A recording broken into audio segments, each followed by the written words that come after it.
as it relates to locus of control, I want to add another component to help understand locus of control as it relates to grief and unresolved emotions.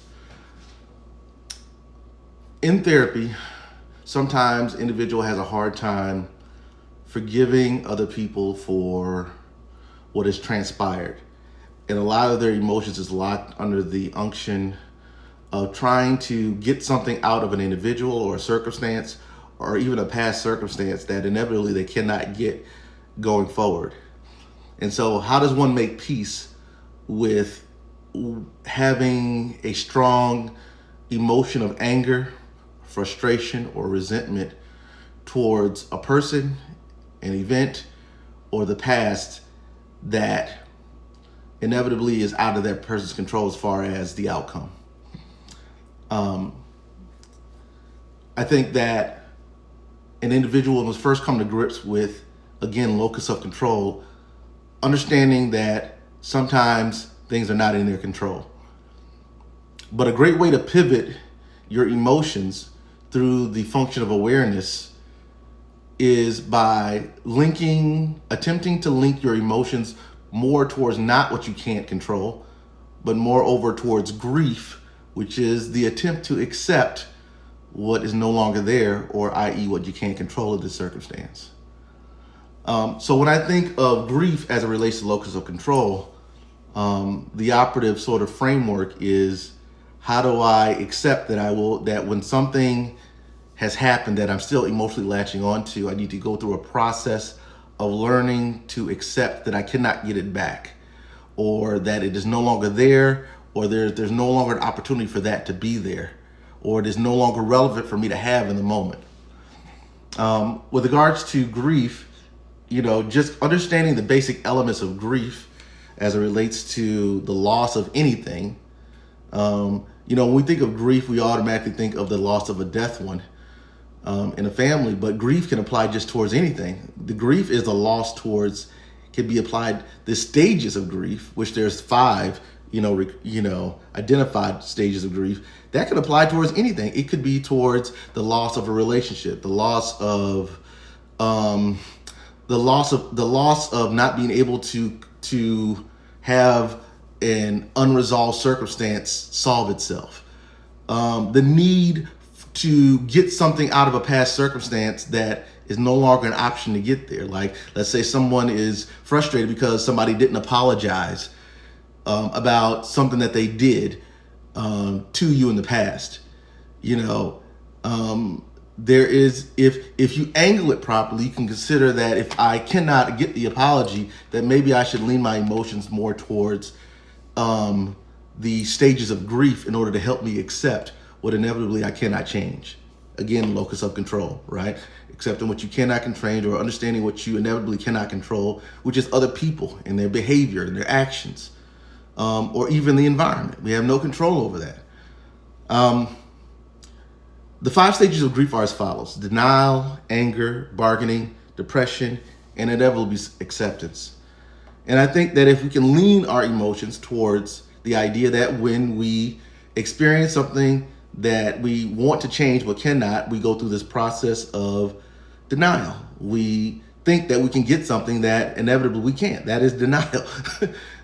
We go through anger. We get frustrated because what's happening that we want to happen is not occurring, or there is a loss that we're experiencing that is causing us to be frustrated, either with ourselves, with God, or with persons, or with the environment itself.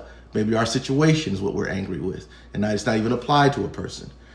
There is bargaining, where we attempt to try to get that energy out via, maybe we have an erratic emotional expression, right, in the form of an adult temper tantrum, right, in an attempt to get something that we don't have the option to get, right? We feel ourselves going through emotional ups and downs and being moody and allowing our moods to shift, because that is our mind and our body's way of trying to get something without really knowing how to get it out of its environment, right? We even can go as far as attempting to resolve that, which we have the option to do under the unction of locus of control, i.e. influence. Like, we all have the opportunity to try to resolve things, between individuals and within our environment, but that does not mean that we can control the outcome of that influence, right? Depression, which is excessive, extreme, irrational sadness, noted by either excessive sadness or lack of motivation to do things. And that depression, as it relates to dealing with emotional grievances that are unsolvable, is just the evocation that something is wrong. Depression implies that I deserve something, when inevitably that's out of your control. Like, how can we deserve something that really the environment doesn't guarantee to produce to us, right? They owe me an apology. They owe me resolve, when in fact nobody owes us anything. If it was owed to us, then it would be given to us. And again, we have our rights to petition and influence and negotiate with our environment, but we cannot control what comes to us. Inevitably, whatever comes to us is whatever comes to us, and that is just the unction of God, the universe, or whatever you believe in. The final stage in grief is acceptance. And acceptance for me is the attempt to find meaning, moreover, than resolving the circumstance. To see that maybe this part of my life that I'm not getting, how do I benefit from it? Or what good can I siphon out of this experience to help me move forward, rather than get lost in the trap of not being able to accept what inevitably I cannot change, which is other people or the environment, or what I get out of the environment or other people. When you talk about acceptance, I want to keep in mind that we're not only trying to accept the circumstance, but we're also trying to accept and give value to its place in our overall experience. That even if I can't find any resolve, I can accept that it was a moment in time, and I can also accept that this part of my life that I wish was resolved represents this amount towards the bigger scheme of my life. The understanding locus of control and understanding stages of grief, coupled with forgiveness, redemption, and reconciliation, can help create emotional and mental peace with regards to learning how to course through the things that we cannot control in life. The other thing I want to mention as it relates to grief, when I talk with individuals about grief, especially emotional grief, again, I go back to the analogy of the death of a loved one. And my question for the individuals is, well, how long does it take to grieve? And the answer is usually indefinite. It could be indefinite. You could grieve about a death of a loved one all the way till you die.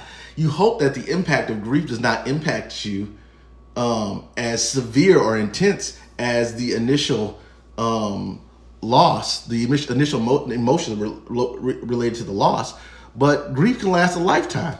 How long would it take to grieve over something? I think it lasts a lifetime, depending on, our level of connection or even trauma associated with whatever's happening to us.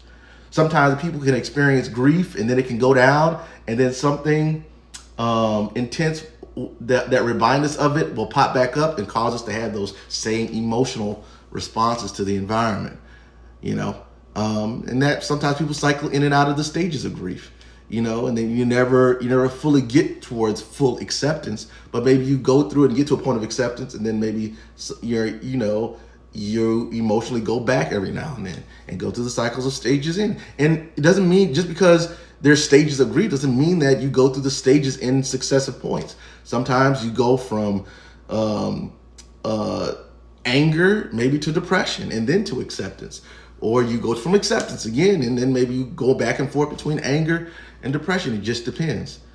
The bigger topic with regards to peace is a whole nother topic spiritually and even humanistically. But anyways, that's enough information I have for today. So hopefully that's enough fodder for you. You guys have a great day. God bless.